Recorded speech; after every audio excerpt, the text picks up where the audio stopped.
Casey Council is the largest council in Melbourne and the whole of Victoria by population. On the 2021 census data, it had over 365,000 people, and now in 2025, I'm pretty sure it has well over 400,000 by this point. This council has plenty of suburbs that are looking very strong for the short, medium, and long-term capital growth. With this council, we can see there's a lot of developable land around, and if we check the building approvals over the last 12 months in Casey Council, we can see that it has over 3,000 building approvals in just the last 12 months. So that's not a small amount. And I've heard a lot of property experts and gurus comment on the fact that there are a lot of building approvals in Casey Council. So it's probably a council that is best to be avoided if you're looking to invest in Melbourne. But when you rely on general data like this, you could miss out on golden opportunities. You have to remember there are markets within markets. As I mentioned, Casey Council is the largest council by population in the entire state. And if we look a little bit deeper, we can see that most of these building approvals are actually on the fringes of the council in suburbs like Clyde and Clyde North. Clyde North alone, check out the building approvals there. It has nearly 1,700 building approvals in the last 12 months, which makes up for nearly 60% of the total building approvals in the entire council in the last 12 months. And the suburb of Clyde has 435 building approvals in the last 12 months. So if we add these two suburbs up, this makes up around 70% of the total building approvals in the council of Casey. And that's only two suburbs. So if you're going to judge an entire council based off the data of two suburbs, you don't know how to analyze suburb data. The city of Casey is actually the third fastest growing council in the entire country, just lagging behind the Gold Coast and Brisbane city councils. Now look, population growth doesn't really mean much, especially when you have a lot of supply coming into the area. In fact, population growth is actually one of the things that I consider an unimportant factor. And I teach this in the property trading system course in my private community, because the areas that grow the fastest in population generally have the most supply, and supply is the enemy of growth. Think about it, right? Population can only grow rapidly in an area if there's enough housing to house all that new population. That's why you want to be investing in areas not based off population growth, but where there is a limited supply coming in, low levels of current supply, and rising demand. Those are the areas that you want to be investing in. That imbalance of supply and demand, that's what pushes prices higher and higher. And Casey Council has multiple suburbs that fits the criteria. The city of Casey has a wide range of sceneries with great parks like Listerfield Lake, which makes you feel like you're not even in Melbourne when you go there. Plenty of greenery and lookouts with scenic views. And it also has the second largest shopping center in the entire country, which is Fountain Gate Shopping Centre. Second only to Chadstone Shopping Centre, which is also in Southeast Melbourne. Now, enough with these fun facts, because none of these actually matter when it comes to capital growth. The only three things that matter are supply, demand, and market cycle timing. These are what I call the three pillars of capital growth, which is what I teach in the property trading system course, and what I implement for my buyer's agency clients, and when I buy properties for myself. When you can identify suburbs where all three of these pillars of growth are lining up, you're pretty much guaranteeing yourself above average capital growth over the next 3 to 5 years. Now let's check out a suburb like Narre Warren, for example. It's an older established suburb and has a typical value of $929,000 as per hashtag, but DSR data says it has a typical value of $838,000. I would say somewhere in the middle is a bit more accurate. Narre Warren is a very diverse suburb. You can pick up properties even cheaper than $800,000 at times, depending on what you're looking for. And there are many properties in the low to high $1 million price range as well, with a property actually selling this year even over $2 million.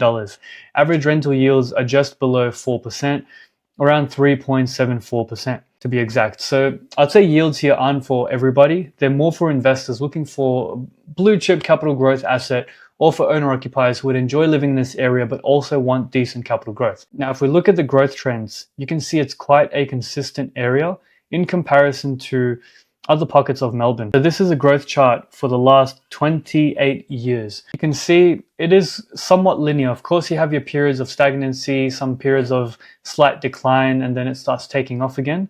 but compared to many other parts of Melbourne, let's say like the Northern Corridor, which is also booming right now, it's a lot more linear. Like, for example, a suburb like Broadmeadows, have a look at this growth chart over here. It's a lot more lumpy, and there are longer periods of stagnation in comparison to suburbs like Narre Warren and many other suburbs in the southeast. So you can see why I said at the start of the video that there are many suburbs in Casey Council in southeast Melbourne that are excellent for short, medium and long-term growth. When I analyze the data, I typically only look for maximizing growth within the first 3 to 5 years. That's generally how long growth cycles last for. As you can see here, you don't see these growth periods last for much longer than 3 to 5 years before they start tapering off again. If you want to hold for longer than one cycle, and if you buy a property in Narre Warren, then you probably wouldn't be waiting too long before another growth cycle occurs, since Narre Warren is a pretty consistent performer in terms of capital growth.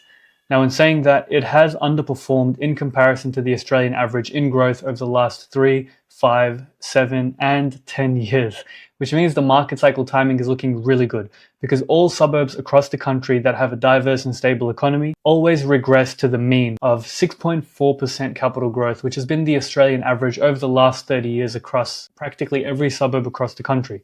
That means that suburbs which have underperformed over the last 3, 5, and 10 years tend to overperform over the next 3, 5, and 10 years to catch up to the Australian average in terms of capital growth. Supply and demand has started to become very imbalanced in this area as well. So let's check out the supply and demand data. But actually, before we get into that, Narre Warren has an ERSAT score of 4 out of 10, which pretty much means it's a middle class type of socioeconomic demographic. Socioeconomic data has no correlation to capital growth. I'm going to make a separate video about that. But let's get into the supply and demand side of things, which are the two other pillars of capital growth, in addition to what we already discussed, market cycle timing. Now, if we look at the supply side data, Narre Warren only has 1 month of inventory, which is pretty low. This basically means that if no new listings came online right now, within 1 month, all the listings would be soaked up and bought up, assuming demand levels stay the same as they are right now. And if anything, they're only increasing. Now, Narre Warren, just like many other parts of southeast Melbourne, is an area where people love to live long term. It has an average hold period of 11.36 years, which means that when people buy properties here, they hold them for a very long time. And we have 72% of property owners, owner-occupiers over here, with the other 28% being renters.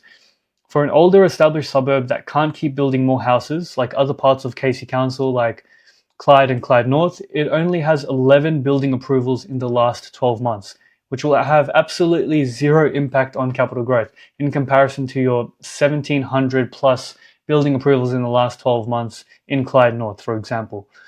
Now, stock on market is only 0.3%, which means that supply levels on the market are very, very low at the moment. So with very low levels of current supply and low risk of future supply with building approvals, Narre Warren is looking really strong for capital growth so far. So the market cycle timing is looking ideal. The supply levels are looking ideal in terms of maximizing your capital growth. But we need to assess the third pillar of capital growth, which is demand. But with the demand side of things, it's also looking very, very strong. Days on market is only 21 and vacancy rates are around 2.7%, which isn't that bad, but it isn't great either. But if we check DSR data, we can see that vacancy rates as per DSR is only 1.37%, which I personally believe is a more accurate reflection of what's actually happening on the ground. Days on market as per DSR data is only 25 days, which is very similar to what we saw before with hashtags. So with the demand side of things, Narre Warren has very strong demand because properties are getting snapped up very quickly, and the strong rental demand with low vacancy rates also means that properties are getting rented out quickly, which could lead to rent increases in the coming years. On top of that, we have days on market trending in the right direction. So you can see days on market has clearly plummeted over the last 6 to 12 months, which means that demand is continuously picking up.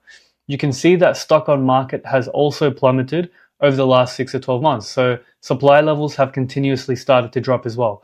This is a recipe for very strong capital growth. When supply levels drop, demand picks up this quickly, and the suburb has underperformed over the last 3, 5, and 10 years, you're pretty much guaranteeing yourself above average capital growth over the next 3 to 5 years.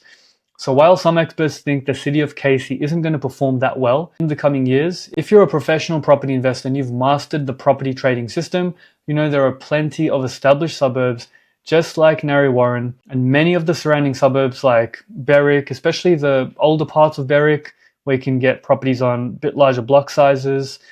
We got Hampton Park, we got Hallam, we got Cranbourne West, Cranbourne North, Lynbrook, Lyndhurst, Endeavour Hills up here. All of these suburbs, and there's probably some more as well that I might have missed, are looking very, very strong right now to maximize capital growth over the next 3 to 5 years. If you can comfortably afford to hold a freestanding house in a price range of around maybe $750,000 to $850,000 or above in Melbourne, then do it. And this is the perfect council for that. Remember, there are markets within markets, so don't invest anywhere in Casey Council. And on top of that, when it comes to the property level, you want to make sure you're getting the right property at the right price, which is exactly what I teach in the private community and what I implement for my buyer's agent clients and for myself. So don't fall for statements like, that council has over 3,000 building approvals, so you should avoid it. Understand that there are markets within markets, and the same applies for the rest of Melbourne as well. There are a lot of councils like Hume City Council as well, which have a lot of building approvals. You can see a lot of developable land all around here. But if you've done your research, you know that most of these building approvals are coming north of Craigieburn, in suburbs like Calcallo, Mickleham, these type of newer suburbs where there's heaps and heaps of cookie cutter estates. Suburbs that I wouldn't be touching with a 10-foot pole. If I was an investor looking to maximize my capital growth, or an owner-occupier looking to live in a nice neighborhood but also maximize growth, these are not the suburbs to be targeting right now, even though the Hume Council overall is looking quite strong. Because you're not stacking the odds in your favor at all if you're buying in these high supply areas. The same thing goes for the western corridor of Melbourne and the northwest corridor of Melbourne as well. There are many suburbs here that are looking very strong. Melton Council, for example, has some of the most building approvals in the last 12 months of anywhere in the entire country. But there are more established pockets of Melton and even Brimbank Council right around here where they are booming right now. They're some of the fastest growing suburbs over the last 6 to 12 months in Melbourne. Same thing for the western suburbs. I wouldn't be touching those outer fringe suburbs because there's heaps of supply coming in. But these older established suburbs like Hoppers Crossing, your Point Cooks, your Werribee, well, the older parts of Werribee, they're all looking very, very strong right now. So remember, there's markets within markets. Don't fall for blanket statements. You need to look a little bit deeper to really maximize your capital growth. Now, all the links are below. Whether you want to learn the process yourself or work with me, I've got you. If you found value in this video, hit like, subscribe, you know what to do. I'm Alan, and I'm here to help you maximize your capital growth through property investing. Let's go.